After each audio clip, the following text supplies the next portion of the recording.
हरि ओम आनंदम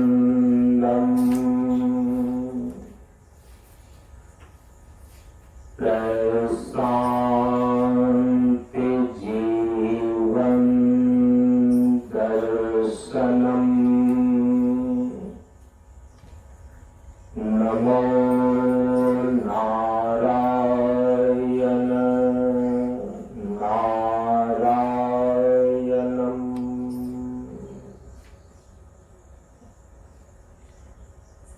सनातन धर्म के वैदिक परंपरा के अंतर्गत गुरु और शिष्य के बीच एवं वक्ता और श्रोता के बीच ज्ञान का आदान प्रदान होने के लिए प्रयुक्त वैदिक मंत्रों का पहले उच्चारण कर लें। ओम सहनाववतु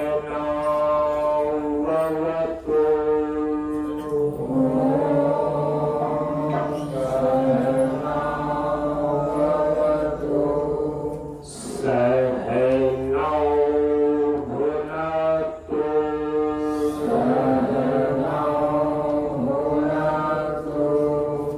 सह वीर्यं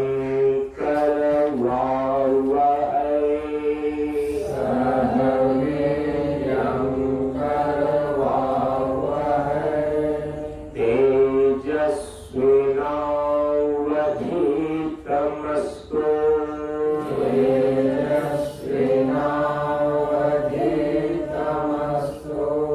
मा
सभी लोग थोड़ी देर के लिए मौन एवं शांत रहें।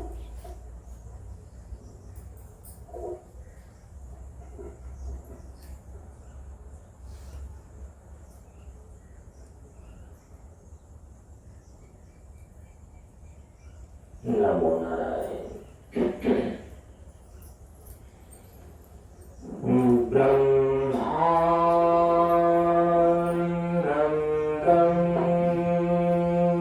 परम सुखदं केवलं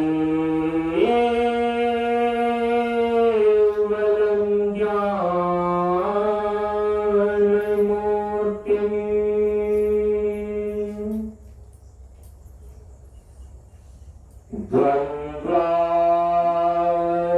द्वन्द्वातीतं गगनसदृशं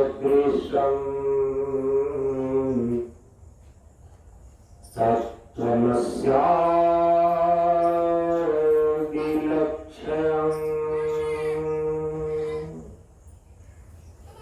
एकं नित्यं विमलम् अचलम् सर्वधि साक्षिभूतम्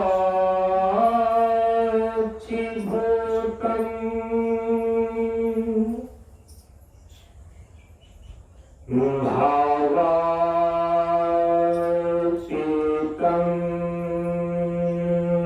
त्रिगुणरहितं सद्गुरुं तं नमामि। सद्गुरुं तं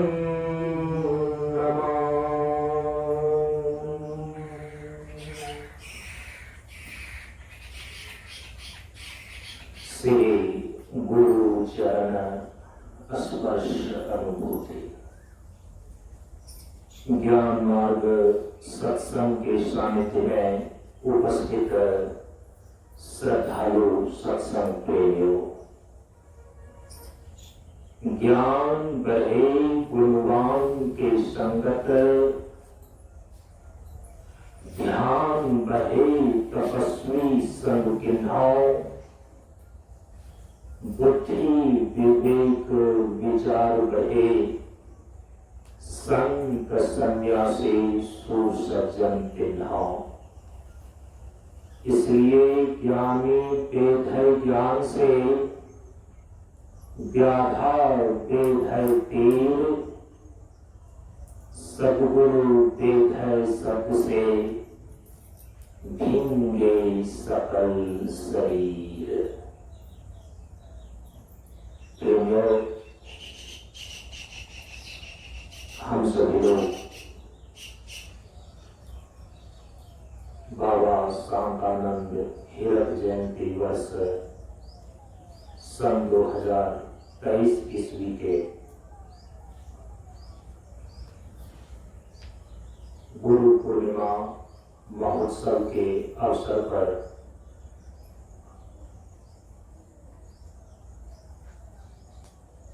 आषाढ़ शुक्ल पक्ष एकादशी की तिथि से लेकर पूर्णिमा की तिथि तक प्रशांत योगाश्रम 50वां मंच पर 5 दिवसीय आयोजित सत्संग कार्यक्रम के आज अंतिम दिन के पूर्णाहुति सत्संग में उपस्थित हैं। आज गुरु पूर्णिमा महोत्सव का मुख्य दिन है। सनातन धर्म की परंपरा के अनुसार भगवान वेदव्यास की जयंती को ही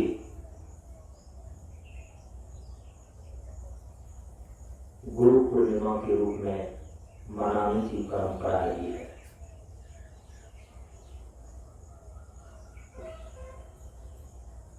प्रत्येक वर्ष आषाढ़ पूर्णिमा को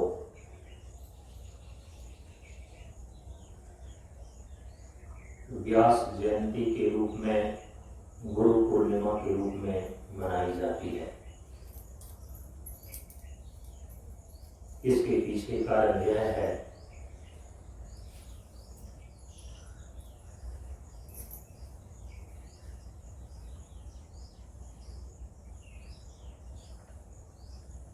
व्यास पूर्णिमा को गुरु पूर्णिमा के रूप में इसलिए मनाई जाती है कि व्यास कोई व्यक्ति नहीं है,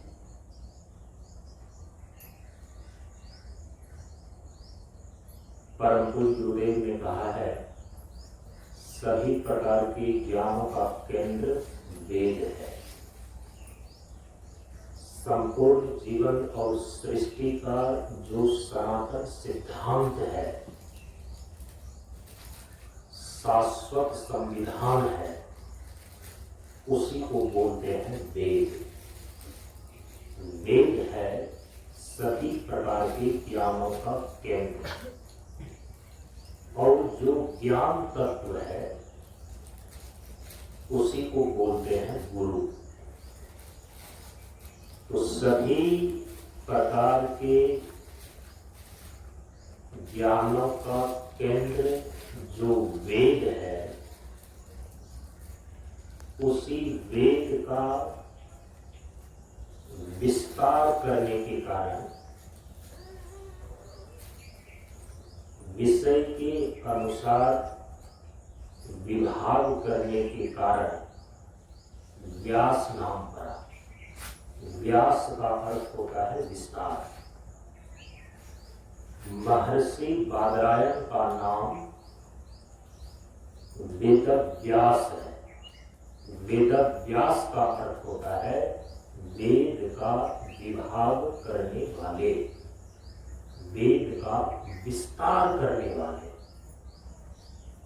विस्तार इस अर्थ में है, ऐसा नहीं कि वेद में जो नियत शब्द राशि है उसमें कुछ और शब्दों को जोड़ दिया गया तब विस्तार हुआ। इस अर्थ में यहाँ विस्तार अर्थ नहीं है,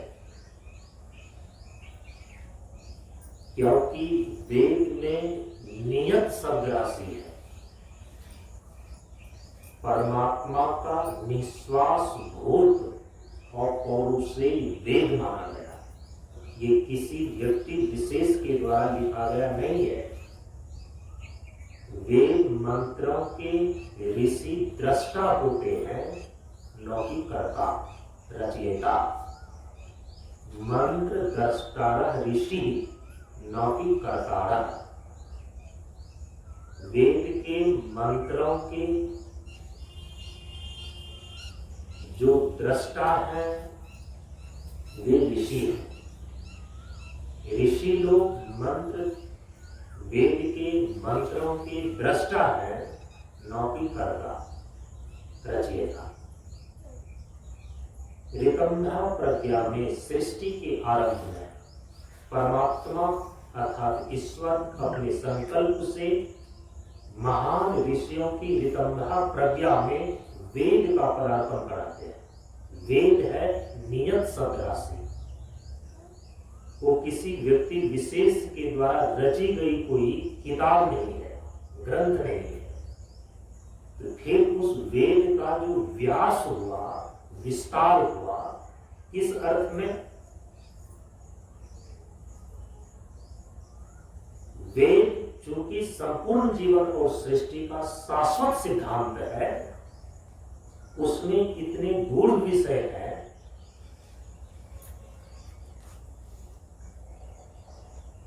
सामान्य ढंग से सबको उसका परिज्ञान नहीं हो सकता। जो सृष्टिकर्ता ईश्वर है वही सृष्टि के आरंभ में ऋषियों की प्रज्ञा में वेद को उतारते हैं। तो सृष्टिकर्ता ईश्वर ने ही वांग्मय अवतार लिया। वांग्मय अवतार का अर्थ होता है कि वाणी के द्वारा, शब्द के द्वारा जो ज्ञान की बातें कही गई है उसको बोलते हैं वांग्मय।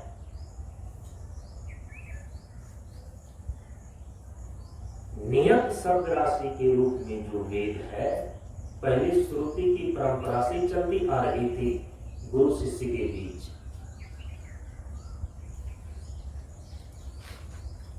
सतयुग बीत गया, त्रेता बीत गया, द्वापर के अंतिम समय में जब भगवान ने देखा कि कलयुग का अब प्रवेश होने वाला है और कलयुग में जितने भी जीव हैं उसकी प्रज्ञा बिल्कुल क्षीण अवस्था में मंद अवस्था में, कुंद अवस्था में रहने वाली है, वे जीवन और सृष्टि के शाश्वत सिद्धांत को ठीक ढंग से केवल सुन करके अपनी प्रज्ञा में नहीं रख सकते। तो भगवान ने वांग्मय अवतार लिया और उस वेद को लिपिबद्ध कर दिया, लिख दिया, ग्रंथ का रूप दे दिया। और ये काम किया महर्षि बादरायण ने, पराशर पुत्र महर्षि बादरायण, उसी का नाम है कृष्णद्वैपायन। ऋषियों में महर्षि बादरायण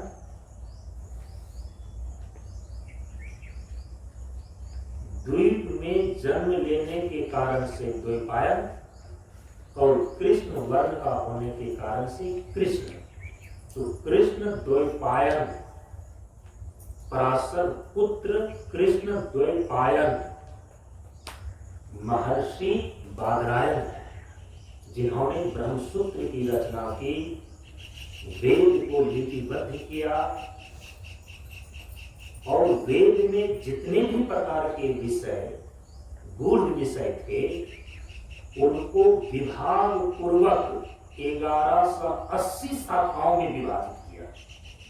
स्वाध्याय की दृष्टि से, अध्ययन अध्यापन की दृष्टि से 1180 शाखाओं में वेद को बांट देना, ये कोई साधारण व्यक्ति कर ही नहीं सकता था। भगवान का बनाया गया संविधान वेद, तो उसका विभाग करने वाला भगवान का ही अवतार होगा। तो चूंकि वेद का विस्तार किया, विभाग किया, इसीलिए नाम पड़ा व्यास, वेद व्यास। पराशर पुत्र कृष्ण द्वैपायन महर्षि बादरायण का ही नाम पड़ गया भगवान वेद व्यास। भगवान का वांग्मय अवतार होने के कारण से संबोधन में पहले शब्द आया भगवान। वेद का विभाग पूर्वक सारे विषयों को 1180 शाखा में बांटने के कारण उसका नाम पड़ गया वेद व्यास। महर्षि बादरायण का अवतरण आषाढ़ पूर्णिमा के दिन हुआ, इसीलिए आषाढ़ पूर्णिमा को व्यास पूर्णिमा भी बोलते हैं। और चूंकि वेद का विस्तार करने के कारण से नाम व्यास है और वेद सारे ज्ञानों का केंद्र है, ज्ञान तत्व को ही गुरु बोलते हैं, इसीलिए व्यास जयंती को ही गुरु पूर्णिमा के रूप में मनाया जाता है सनातन धर्म के अंदर। परंतु गुरुदेव ने एक बार हम सभी लोगों से कहा, यह गुरु पूर्णिमा का जो दिन है, इसका नामकरण तो है गुरु के नाम पर, गुरु पूर्णिमा। पूर्णिमा के दिन क्या होता है? पूर्ण प्रकाश होता है। अमावस्या के दिन क्या होता है? पूर्ण अंधकार होता है।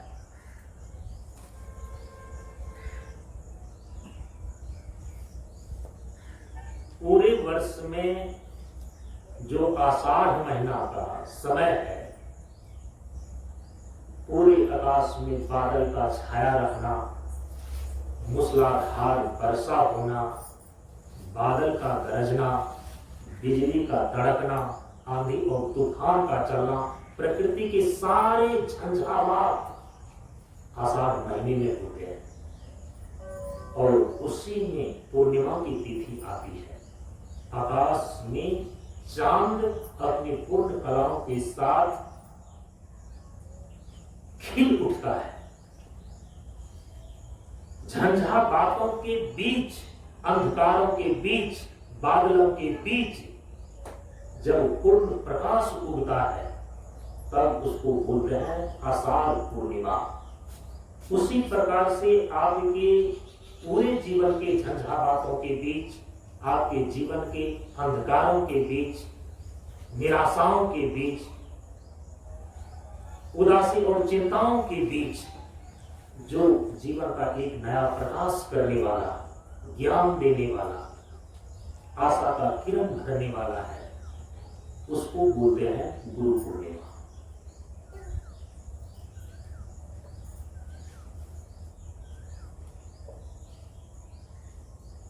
नामकरण तो है गुरु के नाम से, गुरु पूर्णिमा।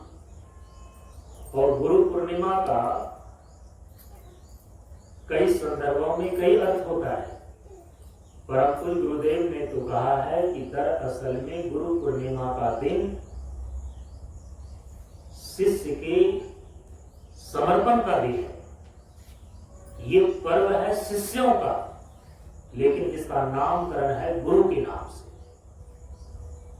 जब कोई एक शिष्य मन, वचन और कर्म से गुरु के श्री चरणों में अपने आप को समर्पित कर देता है, जब वह अपने जीवन के अंधकार से जीवन के प्रकाश की ओर यात्रा आरंभ कर देता है, तो समझना चाहिए कि उसके जीवन का वही गुरु पूर्णिमा का दिन है।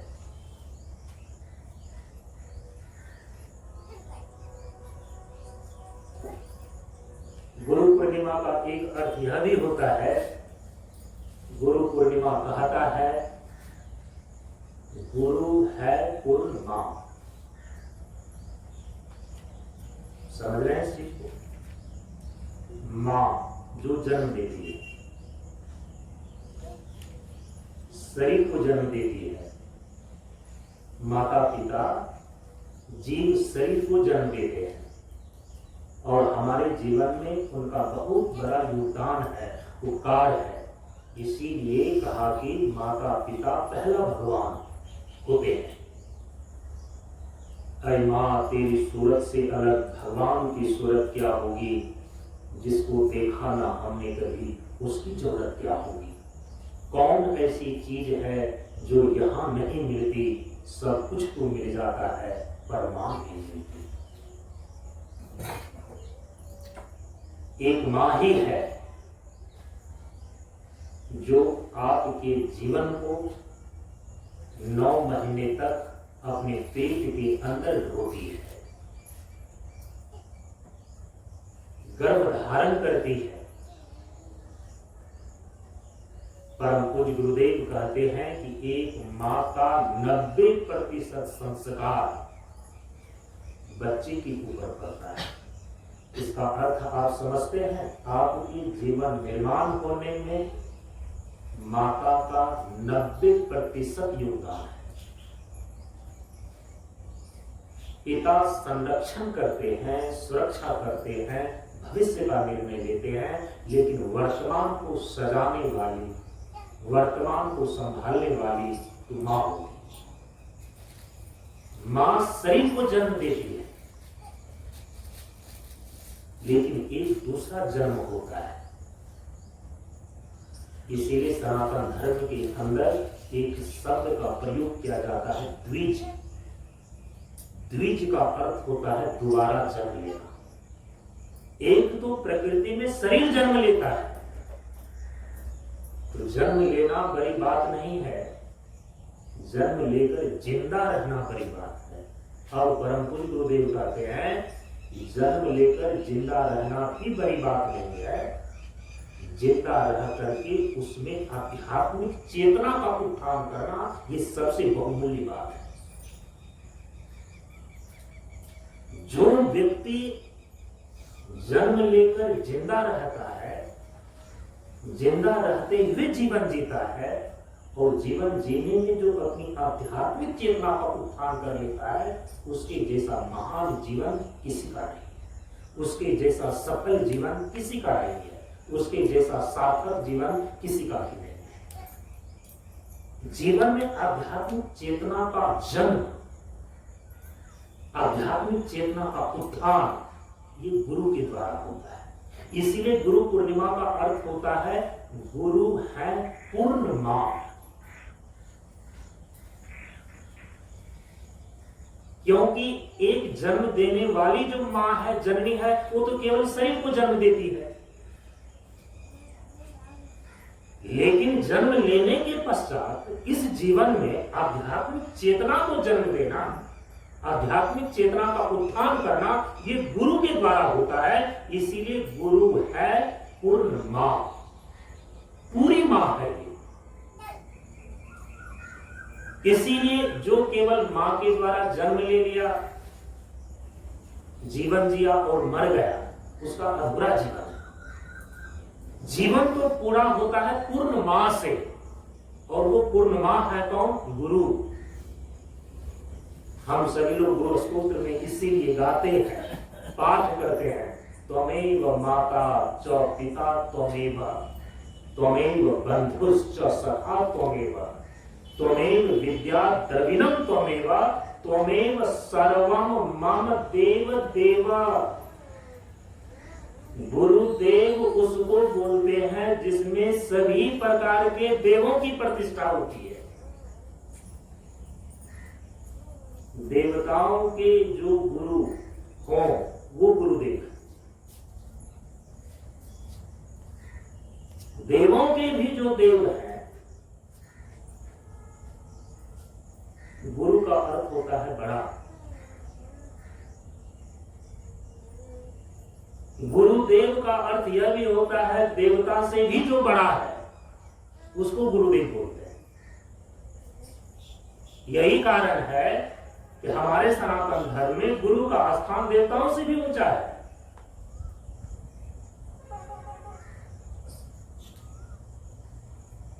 गुरु ही ब्रह्मा, गुरु ही विष्णु,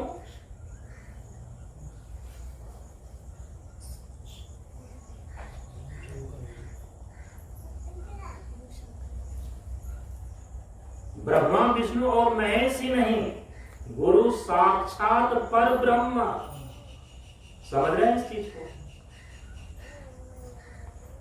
गुरु केवल ब्रह्मा ही नहीं है, गुरु केवल विष्णु ही नहीं है, गुरु केवल शंकर ही नहीं है।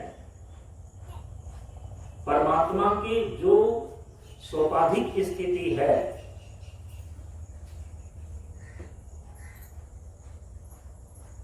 उनके ये तीन नाम है, ब्रह्मा विष्णु और महेश। सृष्टि करने वाला ब्रह्मा, पालन करने वाला विष्णु, संहार करने वाला शंकर। ये तीनों की भूमिका तो गुरु निभाते ही निभाते हैं।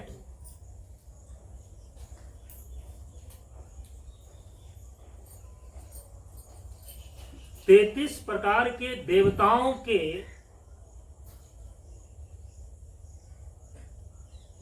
देव सत्ता के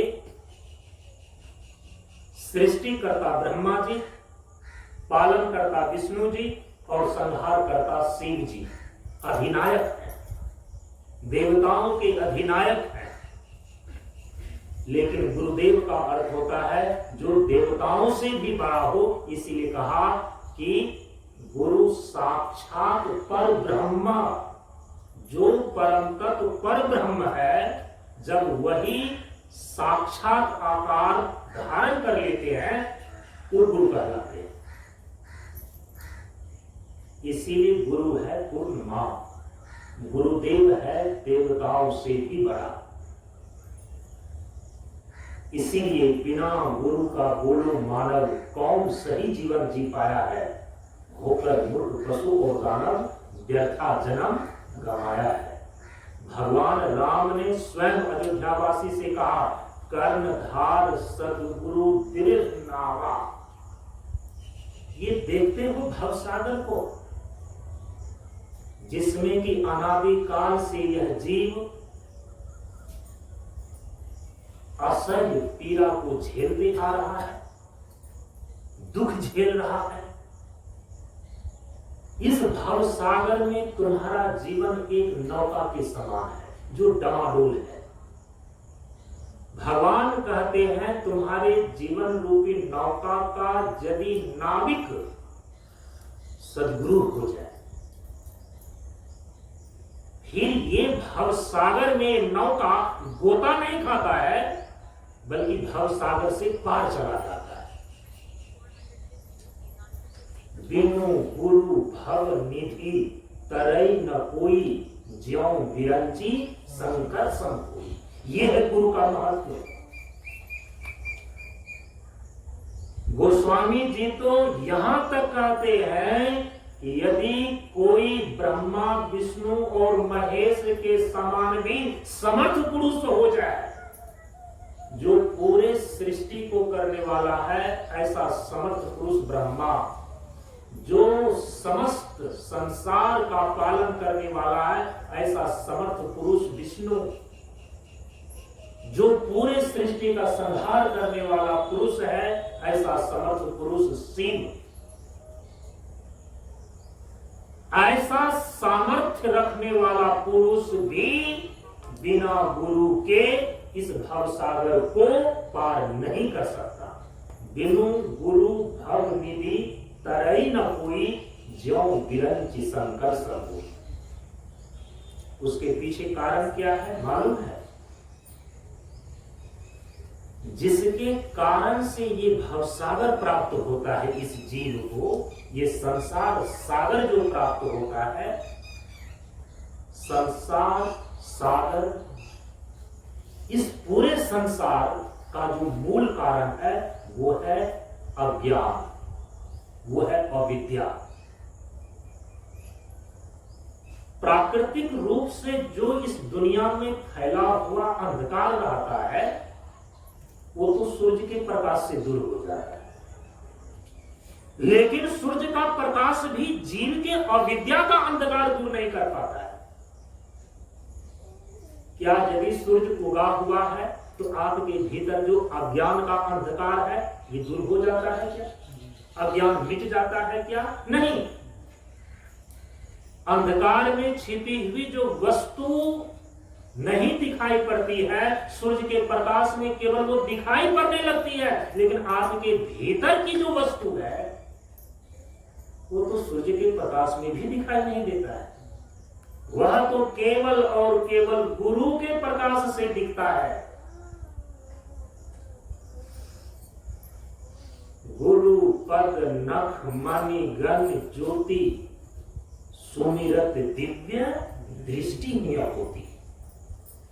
गुरु के चरण में यदि अनुराग जग जाए, गुरु के चरण में यदि भक्ति दृढ़ हो जाए, तब शिष्य के अंतःकरण में दिव्य ज्योति जगती है, और वह दिव्य ज्योति ही भीतर की चीजों को प्रकाशित करता है।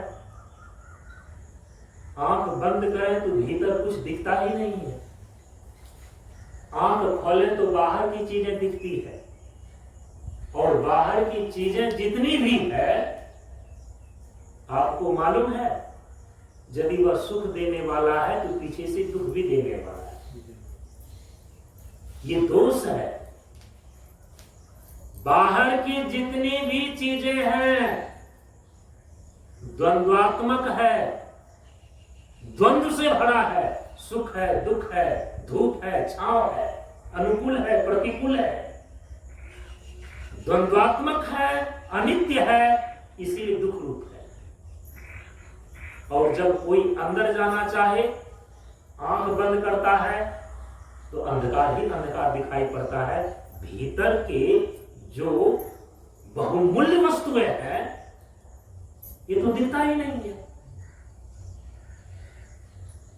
गुरु का प्रकाश जब आपको प्राप्त होता है ना, गुरु के द्वारा जब आपको दृष्टि मिल जाती है, अंतर्दृष्टि, दिव्य दृष्टि, अंदर की वस्तुएं दिखाई पड़ने लगती है। आपके भीतर खजाना है, रत्न भरा हुआ है, लेकिन उसका भीतर का दरवाजा है बंद। दरवाजा को जब बंद कर देते हैं ना, तो अंधकार ही अंधकार भीतर दिखाई देता है। और दरवाजा जब खुलता है, घर के दरवाजे को आप खोल दीजिए, खिड़की को खोल दीजिए, तो जब तक खिड़की और दरवाजा बंद है तो घर के अंदर की वस्तु दिखाई नहीं पड़ती। खिड़की खुल जाए, दरवाजा खुल जाए तो घर के अंदर जो रखी हुई चीज है वो दिखने लगती है। तो अभी आपका कपाट बंद है, आपके भीतर अंदर जगत जाने का जो दरवाजा है वो बंद है, और गुरु के पास है कुंजी। गुरु की सेवा करके, गुरु की भक्ति करके वो पूंजी प्राप्त करनी चाहिए, वो चाबी प्राप्त करनी चाहिए। और परम पूज्य गुरुदेव धीरे से कहते हैं कि जिस आज्ञा चक्र को भेदन करके कोई शिष्य अपने अंतर जगत में प्रवेश करता है, ये आज्ञा चक्र पर लगा हुआ है ताला।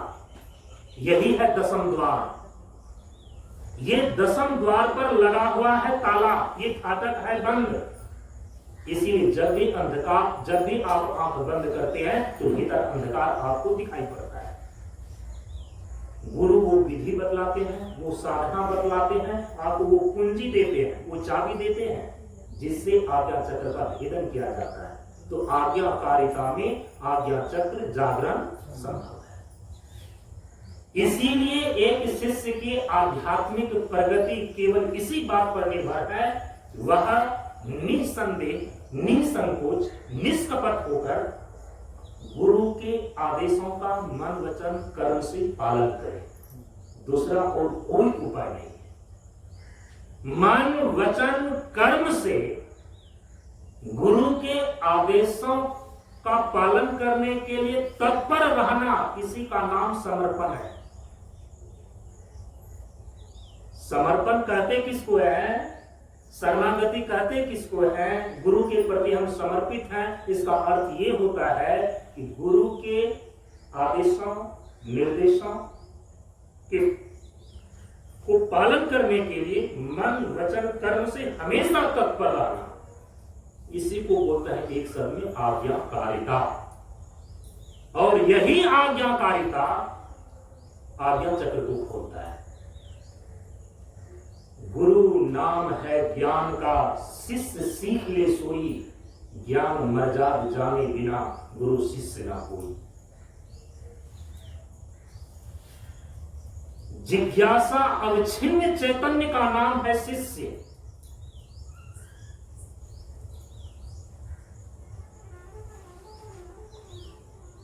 ज्ञान प्रदाता अवच्छिन्न चैतन्य का नाम है गुरु। जो ज्ञान देते हैं, ज्ञान प्रदाता अवच्छिन्न चैतन्य बराबर गुरु। ज्ञान की जिज्ञासा रखने वाला, तो जिज्ञासा अवच्छिन्न चैतन्य का नाम है शिष्य। इसी को कहा गुरु नाम है ज्ञान का, शिष्य सीख ले सोई, ज्ञान मर्याद जाने बिना गुरु शिष्य ना कोई। गुरु और शिष्य का संबंध तो केवल और केवल ज्ञान को लेकर के है, चेतना को लेकर के है। बाकी और सारी चीजें गौण है, वो पीछे आती हैं। गुरु शिष्य के संबंध के बीच जो मुख्य वस्तु है वो है ज्ञान। जो ज्ञान को प्राप्त करने के जिज्ञासु हैं तो शिष्य है। शिक्षा को ग्रहण करने के लिए हमेशा तत्पर है तो शिष्य है। और ज्ञान का प्रकाश देने वाला जो प्रदाता है वो गुरु है।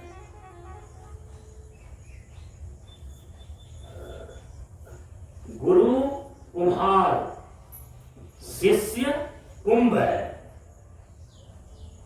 गढ़ी गढ़ी काढ़े खोट, अंतर हाथ सहार दे, बाहर मारे जो। ये है गुरु शिष्य का संबंध। क्योंकि जिस अज्ञान अविद्या से ग्रसित जीव लेकिन स्वयं को जानने की जिज्ञासा लेकर के शिष्य बना है, जन्मों जन्मों से अवांछनीय संस्कार उसके साथ चल रहा है, तो गढ़ी गढ़ी काढ़े खोट, उन सारे अवांछनीय संस्कार को, उन सारे खोट को गुरु निकालते हैं। जैसे एक कुम्हार जब घड़ा का निर्माण करता है तो मिट्टी को सान करके जब वो लोंदा बनाता है ना, उसमें यदि कोई कंकड़, कोई पत्थर, कोई खरपतवार यदि हो तो घड़ा का ठीक ढंग से निर्माण नहीं हो सकेगा और उसमें छेद रह जाएगा। तो हाथ को अंदर और बाहर रख करके इस प्रकार से तराशते हैं उस घड़े को कि यदि बीच में थोड़ा सा भी कोई कंकड़ है, पत्थर है, कूड़ा करकट है, हाथ से उसको निकालते जाते हैं, तब बिना छेद वाला एक घड़ा का निर्माण होता है, जिसमें कि कुछ भी आप रख दे, अनाज रख दे तो ठहर जाए, पानी रख दे तो ठहर जाए, तेल और शहद रख दे तो ठहर जाए, पात्रता आ जाती है। माता पिता ने जब जन्म दिया तो था एक बहुत बड़ा चट्टान, गुरु ने काट छांट कर बनाया पत्थर से इंसान। केवल इंसान ही नहीं बनाया, गढ़ी गढ़ी काढ़े खोट, गुरु कुम्हार शिष्य कुंभ है, गढ़ी गढ़ी काढ़े खोट, अंतर हाथ सहार दे, बाहर मारी चोट। और जब गुरु चोट मारते हैं ना, जो उसको सह लेता है वो इंसान से भगवान बन जाता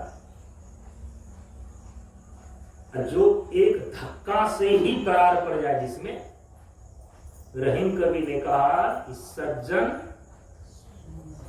साधुजन टूटे जुरे 100 बार, और दुर्जन कुंभ कुम्हार के एक धक्का से परे दरार।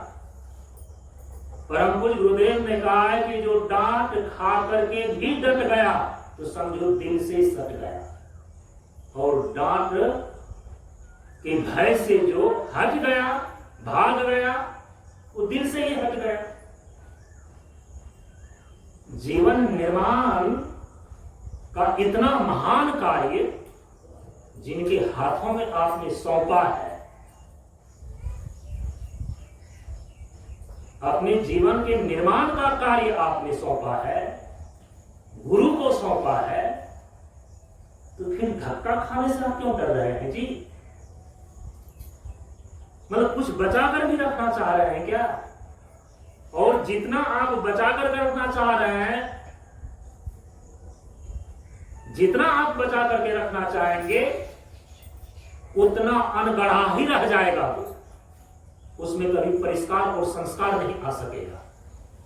इसीलिए एक शिष्य को यह देखना पड़ता है, यदि हम गुरु के शरणागत हुए हैं तो कितने अर्थों में, मन से, वचन से, कर्म से, सर्वतोभावेन या कुछ आंशिक रूप से। परम पूज्य गुरुदेव ने कहा है कि जो व्यक्ति का जितना समर्पण होता है उनका उतना संशोधन हो जाता है। जिनका जितना समर्पण नहीं होता है, वो बचा करके रखता है, उतना भाव उनका अनगढ़ा रह जाता है, अशुद्ध रह जाता है, संशोधन नहीं हो पाता।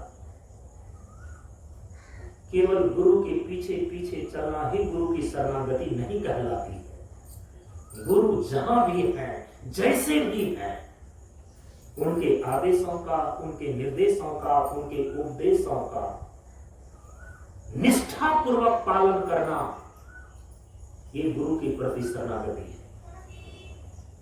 परम पूज्य गुरुदेव ने शिष्य के 3 लक्षण निर्धारित किए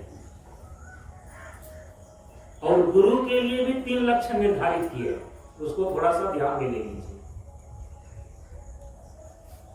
परम पूज्य गुरुदेव कहते हैं कि शिष्य के 3 लक्षण हैं, आज्ञाकारी, सदाचारी, ब्रह्मचारी। अपनी चिंतन डायरी में लिखा होगा।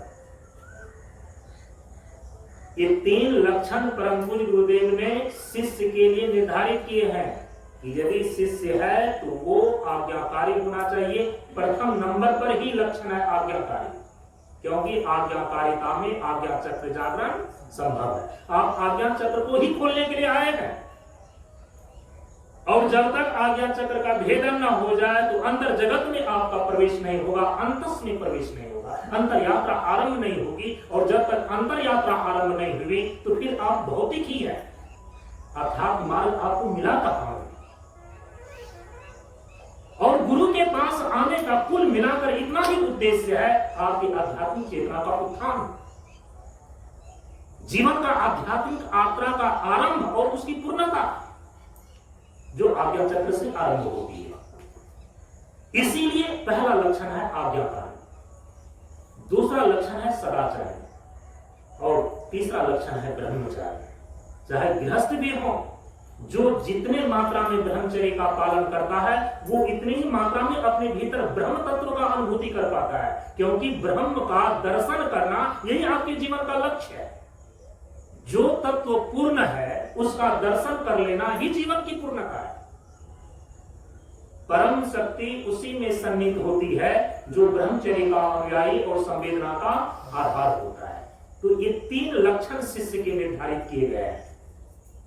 पहला लक्षण आज्ञाकारी, दूसरा लक्षण सदाचारी, तीसरा लक्षण ब्रह्मचारी। अन्य जगह पर परम पूज्य गुरुदेव ने इसी को परिष्कृत किया।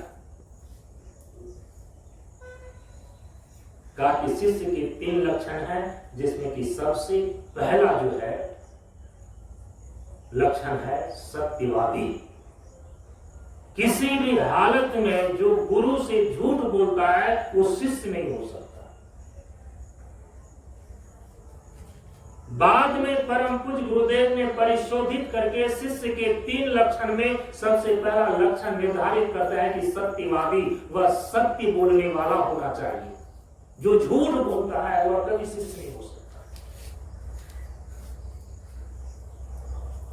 दूसरे नंबर पर रखा गया शिष्य के लक्षण में आज्ञाकारी। पहला सत्यवादी, दूसरा आज्ञाकारी। आज्ञाकारी तो हर जगह होगा, क्योंकि आज्ञाकारिता में ही आज्ञा चक्र जागरण संभव है।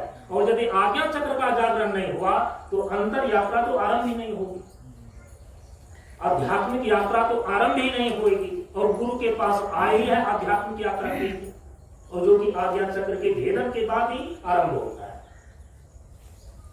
सत्यवादी, आज्ञाकारी, और तीसरा है समय का पाबंद। समय का पाबंद ये शिष्य के 3 लक्षण परम पूज्य गुरुदेव ने निश्चित किए। गुरु के लक्षण भी निश्चित किए हैं कि गुरु कैसा होना चाहिए। उसके लिए 3 शब्दों का प्रयोग करते हैं, आत्मनिर्भर, आत्मबली और आत्मज्ञानी। गुरु होने चाहिए कैसे? आत्मनिर्भर। और आत्मनिर्भर का अर्थ यहां पर क्या होता है? निराधार में आनंद, प्रसन्न और संतुष्ट रहने वाला, इसको बोलते हैं आत्मनिर्भर।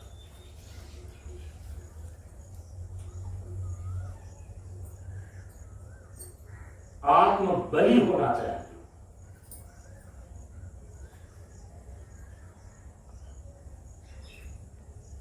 और आत्मज्ञानी होना चाहिए। दूसरी जगह पर गुरु के लक्षण को परम पूज्य गुरुदेव ने 3 शब्दों में निश्चित किए हैं। पहला कि तत्वदर्शी होना चाहिए। जो परम तत्व ब्रह्म है, जिन्होंने उस ब्रह्म तत्व का दर्शन कर लिया है, तभी सही अर्थों में वो गुरु कहलाने के अधिकारी, क्योंकि गुरु नाम है ज्ञान का। जो परम ज्ञान को उपलब्ध हो गए हैं वही गुरु हैं। बाकी जो व्यवहारिक ज्ञान देते हैं वे व्यवहारिक गुरु हैं, जो भौतिक ज्ञान देते हैं भौतिक गुरु हैं, जो आध्यात्मिक ज्ञान देते हैं वे आध्यात्मिक गुरु। लेकिन आध्यात्मिक गुरुओं में भी अध्यात्म का जो परम तत्व ब्रह्म है, इस ब्रह्म तत्व का दर्शन जिन्होंने कर लिया है, ब्रह्म निष्ठा को जिन्होंने प्राप्त कर लिया है, तत्वदर्शी कहने का अभिप्राय यही है, ब्रह्मदर्शी। तो गुरु के पहले लक्षण है तत्वदर्शी। जो परम तत्व है ब्रह्म और आत्मा, इसका अप्रोक्ष ज्ञान प्राप्त हो गया हो। दूसरा है समदर्शी। तत्वदर्शी होने के बाद दूसरा लक्षण गुरु के है कि वे समदर्शी होने चाहिए। भेद सर्वदा शांत बाहु सम्मुख जीव महान। गुरु की नजर में कोई छोटा, कोई बड़ा, कोई अमीर, कोई गरीब नहीं है। वो केवल उनकी एक ही दृष्टि देखती है,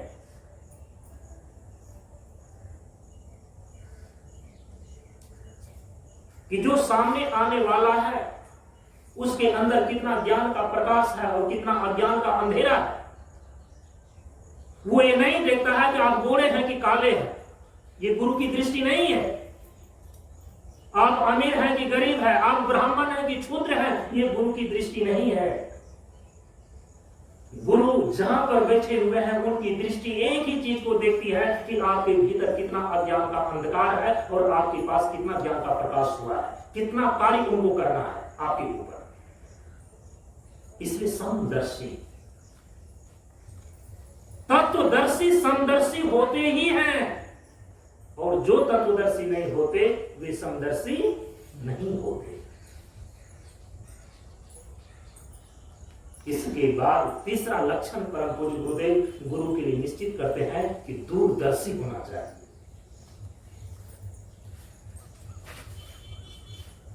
तत्वदर्शी, समदर्शी, और तीसरा लक्षण बतला रहे हैं कि दूरदर्शी होना चाहिए।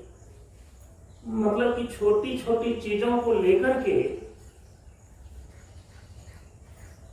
उनकी दृष्टि संकुचित नहीं होती है, आपके जीवन के आर पार वो देखते हैं। कई बार इसीलिए शिष्य को लगता है कि हमारे अनुभव, हमारे जीवन, हमारी स्थितियों परिस्थितियों की विपरीत इनकी बातें हो रही है। आपको वर्तमान केवल दिख रहा है, आपको अपने जीवन का खुद का भविष्य नहीं दिख रहा है। लेकिन याद रखना, गुरु होते हैं त्रिकालदर्शी। जिनके तीसरे नेत्र खुल जाते हैं ना, वो तीनों कालों को देखने वाले हो जाते हैं। तो गुरु क्या होते हैं? त्रिकालदर्शी। यदि कहते हैं दूरदर्शी, तो दूरदर्शी वही व्यक्ति हो सकता है जो त्रिकालदर्शी होगा। वर्तमान को भी देखता हो, भूत को भी जो देखता हो, और भविष्य को भी जो देखता हो। आप कितना देखते हैं? जीव का जीवत्व जो है ना, यह वर्तमान को केवल सुखी बनाना चाहता है, वर्तमान को अनुकूल बनाना चाहता है, ये अपने अहम को मजबूत करना चाहता है।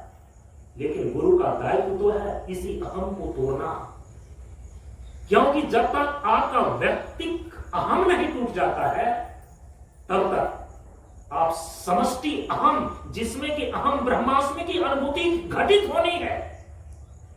अरे एक पक्षी का भी बच्चा जब अंडा को तोड़ता है तभी वह अनंत आकाश में उड़ता है। जो पक्षी का बच्चा अंडा नहीं तोड़ पाता है, वो अंडा के भीतर ही सड़ जाता है, अनंत आकाश नहीं उड़ पाता है।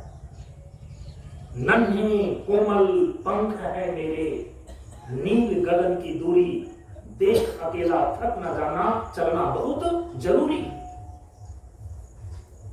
आपका वैयक्तिक अहम जो है ना, वो अंडे का आवरण है। जो जीवात्मा है ना, उस अंडे आवरण के भीतर का बच्चा है। जब तक वह आवरण नहीं टूटता है, बच्चा बाहर नहीं आ सकता। और आपको मालूम है, पक्षी अपने बच्चे जो उस अंडे के भीतर पल रहा है, समय पाकर कि वही उस आवरण को अपनी चोंच मार करके तोड़ता है। गुरु का पहला दायित्व होता है आपके व्यक्तिक अहम को गिरा देना, तभी जीवन को भंग होगा और ये ब्रह्म भाव को उपलब्ध हो सकेगा। लेकिन जब गुरु के द्वारा आपके व्यक्तिक अहम का विध्वंस किया जाता है, इस जीव को इतनी गहन पीड़ा होती है, क्योंकि जीव को अपना जीवन सबसे प्यारा है। जब वह छीनने लगता है, ये छटपटाता है। लेकिन गुरु है त्रिकालदर्शी, गुरु है दूरदर्शी।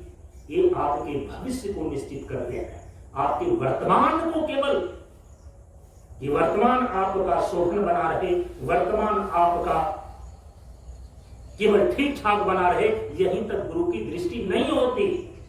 इसीलिए जिस शिष्य की दृष्टि केवल वर्तमान तक है और दूर दृष्टि अभी उसको नहीं आई है, और गुरु जो दूर दृष्टि से वर्तमान में उनके आवरण को तोड़ने का काम करते हैं, शिष्य केवल अपनी श्रद्धा के बल से ही अपने को बचा सकता है। क्योंकि आपके अनुभवों के विपरीत काम होगा, आपके अनुकूलताओं के विपरीत काम होएगा। आपकी दृष्टि में लगता है यही मेरे लिए ठीक है, लेकिन गुरु की दृष्टि में आपके लिए वो ठीक नहीं है, और जो ठीक नहीं है वो आपके लिए नहीं करेंगे। तो वहां दो ही रास्ते मिल जाते, बच जाते हैं। उनके पास रहेंगे, वो फिर आपके उस आवरण को तोड़ेंगे ही तोड़ेंगे।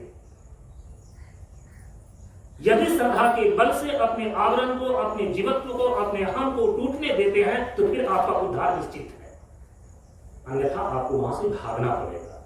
दूसरा और कोई विकल्प नहीं है।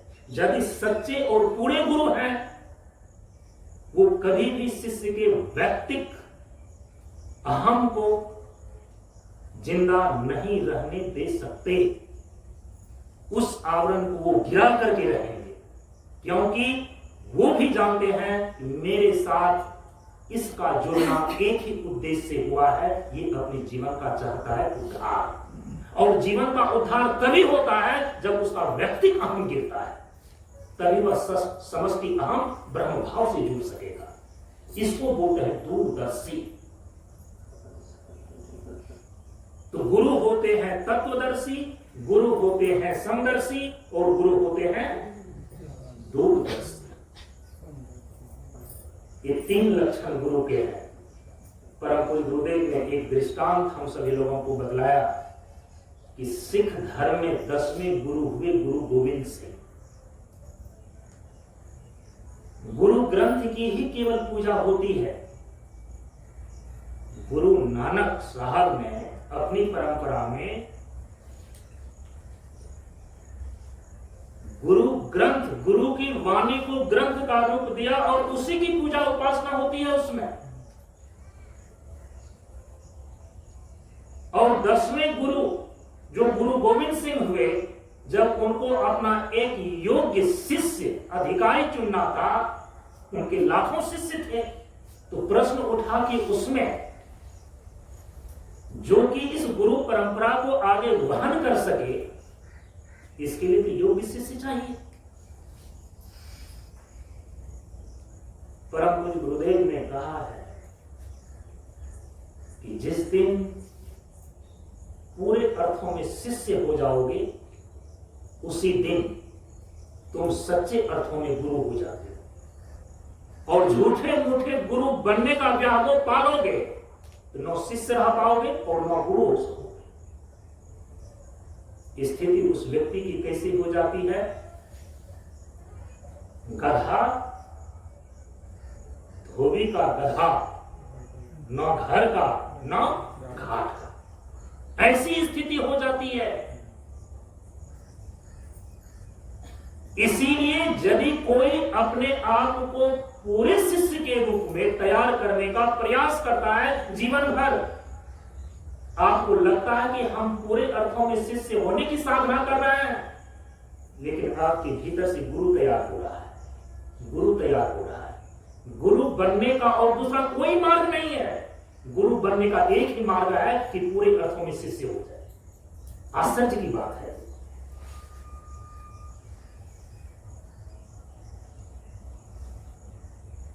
गुरु होने का दूसरा और कोई मार्ग नहीं है।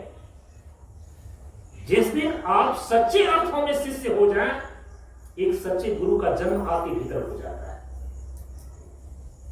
गुरु गोविंद सिंह ने सोचा कि सच्चे अर्थों में कौन सा शिष्य है, क्योंकि वही सही गुरु हो सकता है। तो शिष्य उसे कहते हैं जो अपना सिर तक दे देने का हिम्मत रखता है। तो गुरु गोविंद सिंह ने एक उपाय निकाला, लाखों शिष्यों की भीड़ जुटाई, एक सभा करी और उसमें उन्होंने घोषणा की कि मुझे एक शिष्य का सिर चाहिए। कौन है जो सिर देने के लिए तैयार है? तो घुनसुन होने लगी। लाखों शिष्यों की भीड़ उस सभा में जुटी हुई है, लेकिन जब गुरु गोविंद सिंह ने घोषणा की कि हमारे तो ये लाखों शिष्य हैं, इसमें से कोई एक ऐसा शिष्य है जो मुझे सिर दे सकता है, मुझे सिर चाहिए शिष्य का। अरे धन मांग ले, वस्त्र मांग ले और कुछ मांग ले, ये देना आसान है। ऐसे ये भी देना उतना आसान नहीं है, सभी नहीं दे पाते। तो जो छोटी मोटी चीज ही नहीं दे पाते हैं वो बड़ी चीज को क्या दे सके।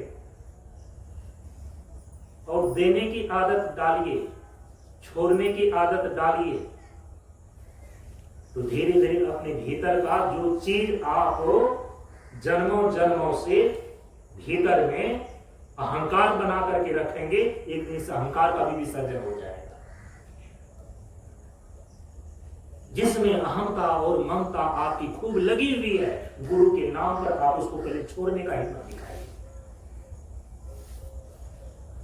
अहंता ममता धन से जुड़ी हुई है, गुरु के चरणों में उस धन को समर्पित कीजिए, आपका अहंकार टूटेगा। संबंधों में अहंता और ममता है, गुरु की सेवा के नाम पर उस अहंता ममता को छोड़िए और गुरु की सेवा में लगिए, वो अहंता ममता विसर्जित होगी। और दूसरा कोई उपाय नहीं है। आप अकेले एकांत में चले जाएं, अहंता ममता आपकी विसर्जित हो जाएगी, असंभव है। गुरु की सेवा शुश्रूषा से ही अहंता ममता विसर्जित होती है। आप देख लें संसार के किन पदार्थों में हमारी अहंता और ममता लगी हुई है, पहले उस अहंता और ममता को वहां से आप छुड़ाएं, और माध्यम बनता है गुरु। लेकिन गुरु गोविंद सिंह तो कह रहे हैं कि सिर देने के लिए कौन तैयार है। अहम भाव जितना आपके शरीर में है, और शरीर में यदि सिर कट जाए तो ये शरीर बचेगा क्या। सिर कहते हैं कि शरीर का जो सबसे शीर्ष बिंदु, उसको सिर बोलते हैं। जिसके कट जाने पर फिर शरीर ना बचे उसको सिर बोलते हैं। गुरु गोविंद सिंह कहते हैं कि मैं वैसे शिष्य को खोज रहा हूं जो मेरे लिए सिर दे सकता। उसमें एक शिष्य ने हिम्मत किया और हाथ उठाया कि मैं सिर देने के लिए तैयार हूं। गुरु गोविंद सिंह ने कहा कि आ जाओ। मंच पर आ गया, पर्दे के पीछे गए, और जब पर्दे से बाहर गुरु गोविंद सिंह आते हैं तो खून से लथपथ तलवार। कहा कि एक सिर और चाहिए। अब जो लाखों की झुंड थी शिष्यों की, उसमें हुआ कि अरे ये तो सचमुच उनके सिर को काट दिए। ये तलवार देखो खून से रंगी हुई है, और कहा कि खून होने के बीच में ही एक आदमी ने और हिम्मत करके हाथ उठाया, कहा कि मैं भी अपना सिर देने के लिए तैयार हूं। कहा कि फिर आ जाओ, देर क्या है। मंच पर गए, पर्दे के भीतर ले गए, और उधर से आया दूसरा तलवार खून से रंगा हुआ, और गुरु गोविंद सिंह कहता है कि मुझे तीसरा सिर चाहिए। अब लोगों में जो है घुनसुन ही नहीं रहा, बात ही बात शुरू हो गया कि अरे गुरु है कि कसाई, ये मुर्गे और बकरे की तरह आदमी का सिर काटता जा रहा है और कहता कि और सिर चाहिए। प्रेमियों, आपकी श्रद्धा तभी तक श्रद्धा जैसी लगती है जब गुरु के द्वारा श्रद्धा बचाई जा रही है। जिस दिन आपकी श्रद्धा की परीक्षा होने लगेगी ना, तो पता चलेगी कि आपकी श्रद्धा दो कौड़ी की है, दो कौड़ी। आपका अपना कुछ नहीं है। तो पहले गुरु आपकी श्रद्धा को पोषित करते हैं, पल्लवित करते हैं, लेकिन फिर उसको ठोक बजा करके परिपक्व करते हैं। आज श्रद्धा की परीक्षा है। गुरु गोविंद सिंह कहते हैं कि तीसरा सिर चाहिए। कोई हिम्मतवाद एक और होगा, उसने कहा कि मैं अपना सिर देने के लिए तैयार हूं। गुरु गोविंद सिंह ने कहा आ जाओ। मंच के पीछे, मंच पर चढ़ा, पर्दे के पीछे गया, और फिर उधर से आया तो लथपथ वही खून से भरी तलवार। बहुत सारे लोग पीछे से खिसकने लगे। भीड़ में कहा कि गुरु ज्ञान देते हैं, गुरु जीवन का उद्धार करते हैं, ये तो जीवन को काट रहा है। फिर कह रहा है कि चौथा सिर चाहिए, ये तो आदमखोर हो गया। लाखों की भीड़ में अंतिम पांचवा आदमी था, और पांचवे के बाद पूरी की पूरी भीड़ विद्रोह कर गई कि आप गुरु नहीं हैं, आप कसाई हैं। सिर काटते जा रहे हैं। केवल 5 आदमी सिर देने के लिए तैयार हुआ। जब पूरी भीड़ विद्रोह कर गई, गुरु गोविंद सिंह ने इशारा किया, पर्दा उठ गया, किसी का सिर नहीं कटा हुआ था, पांचों के पांचों शिष्य मौजूद थे, केवल परीक्षा ली जा रही थी कि सिर तक दे देने की हिम्मत किसमें है। तो लाखों की भीड़ में केवल 5 थे। आज भी आप सिख धर्म के अंदर जाकर देख सकते हैं कि गुरु गोविंद सिंह के बाद 5 प्यारे के द्वारा ही गुरु परंपरा चल रही है। वही 5 शिष्य हुए उनके, लाखों के भीड़ में, लाख शिष्य के बीच में केवल 5 ही शिष्य थे जिन्होंने अपना सिर तक दे देने की हिम्मत दिखाया। और गुरु गोविंद सिंह ने उस 5 शिष्यों का नाम क्या दिया? 5 प्यारे। ये 5 ही मेरा प्यारा है, और यही केवल गुरु बन सकता है, क्योंकि जो अपने सिर तक दे देने की हिम्मत रखता है, पूरे अर्थों में शिष्य है, वही गुरु बनने के काबिल है। गुरु की गद्दी पर उसी 5 प्यारे को बिठाया। सिर देने का अर्थ है प्रेमियों, अपने व्यक्तिगत अहम को गिरा देना। इस खोपड़ी में अहंकार के सिवा अभी कुछ भी नहीं है, कुछ नहीं है। आंख बंद करें तो अंधकार आपको दिखाई देता है, आंख खोले तो चिंता दिखाई पड़ती है। इस खोपड़ी में है आपको क्या? अहंकार, अहंकार, अहंकार, विकार, विकार, विचार, विचार, और कुछ। वो तो गुरु थोड़ा सा प्रकाश देते हैं तो आपको आशा की किरण बनती है, नहीं तो इस खोपड़ी में कुछ भी नहीं है राख के सिवा, अहंकार के सिवा। इस व्यक्तिगत अहंकार को गिरा देना ही सिर देने के बराबर है। और जिस दिन आप व्यक्तिगत अहंकार को गिरा देते हैं, उसी समय आपका शुद्ध आम जागृत होता है, और वही शुद्ध अहमत ब्रह्म तत्व है। तो गुरु पूर्णिमा, गुरु होते हैं पूर्णिमा, ये संदेश देता है। और जब भी गुरु बनने का कोई यात्रा करना चाहता है, तो गुरु बनने का एक ही उपाय है कि पूरे अर्थों में शिष्य हो जाएंगे। अन्यथा आप गुरु बनने की चेष्टा करेंगे, लेकिन जीवन भर गुरु हो नहीं सकेंगे, क्योंकि गुरु जिसको बोलते हैं वहां तक पहुंचने के लिए पूरा शिष्य होना पड़ता है। इन्हीं शब्दों के साथ परम पूज्य गुरुदेव के श्री चरणों में हम सभी लोग अपनी अपनी श्रद्धा सुमन को यहीं पर समर्पित करते हुए वाणी को विराम देते हैं। समय चूंकि पूरा हो रहा है, और गुरुदेव के श्री चरणों में हम सभी लोग सत्संग की गंगा को प्रवाहित करते हैं, और सभी लोग एक साथ उसमें डुबकी लगा रहे हैं।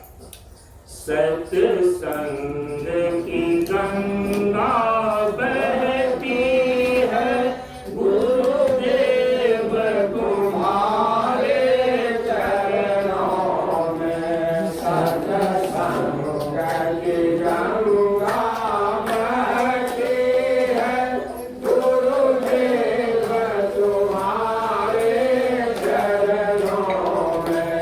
फल मिलता है शुभ कर्मों का, गुरु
गंगा बहती है, गुरुदेव तुम्हारे चरणों में। एक बार दरस जो पाता है, वह तेरा ही हो जाता है।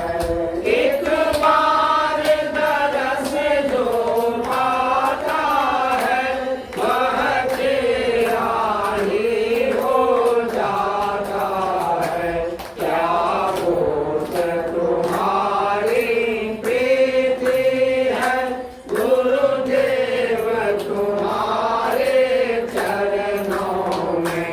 सत्संग की गंगा बहती है, गुरुदेव तुम्हारे चरणों में।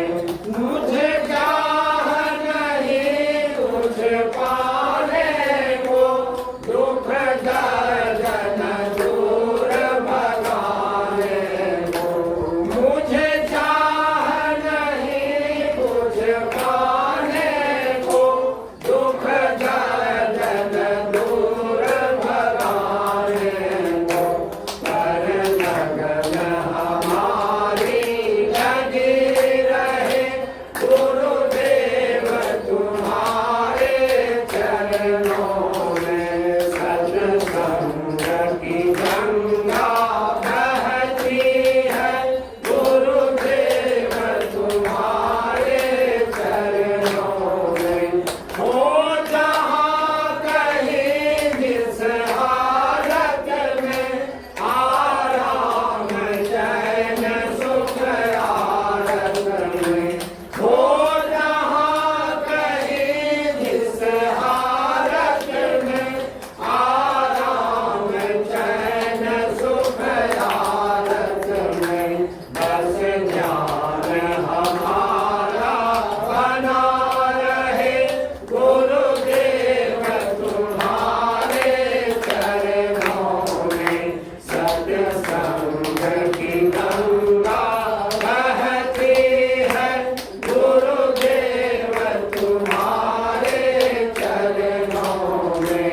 गुरुदेव तुम्हारे चरणों में, भोलेनाथ तुम्हारे चरणों में।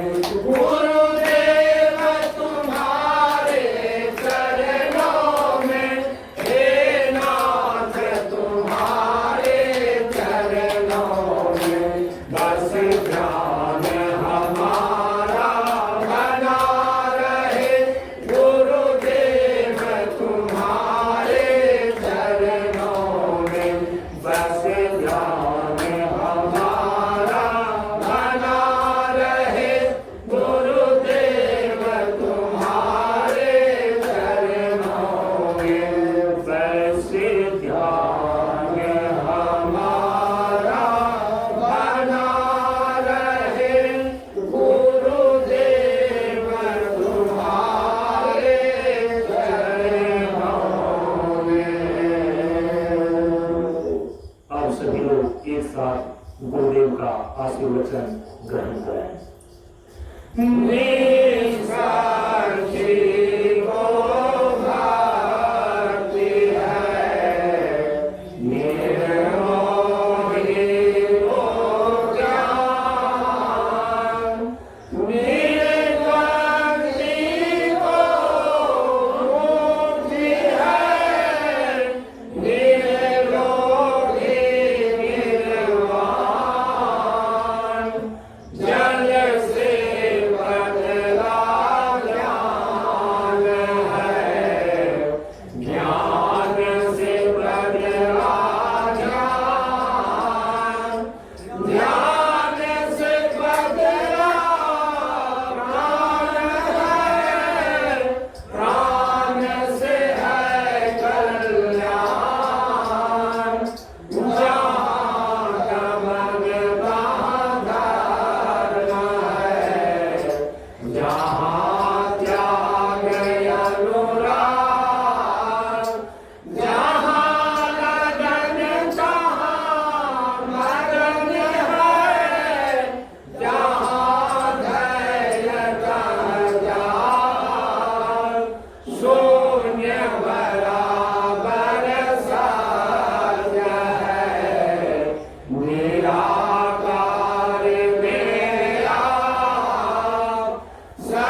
जयकार।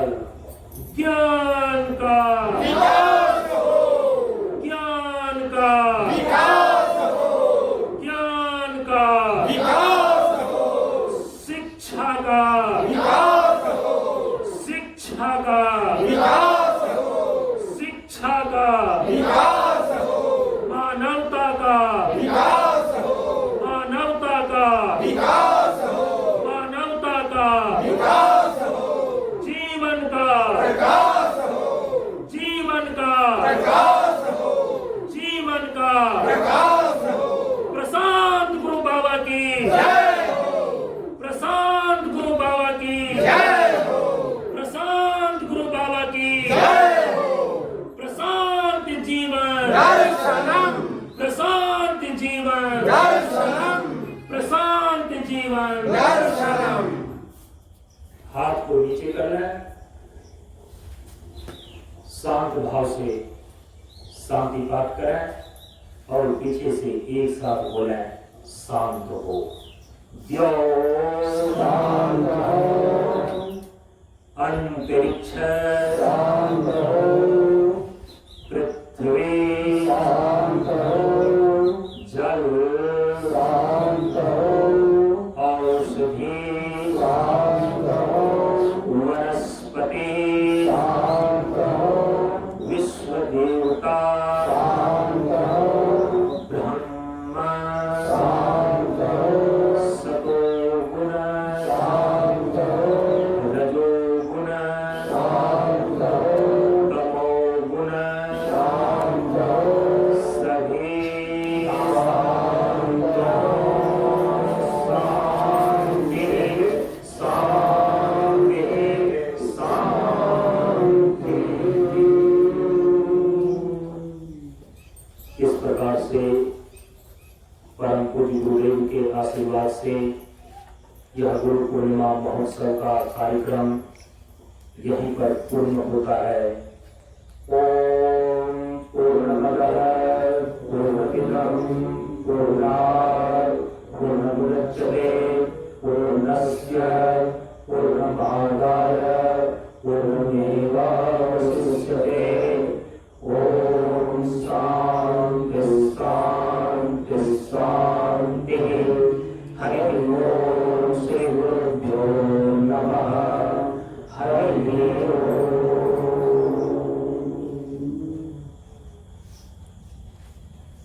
यहाँ के जन जन और कण कण का जीवन सुख शांति और समृद्धमय हो, इसी मंगलमय भावना के साथ एक साथ बोलिए नमो नारायण नमो नारायण।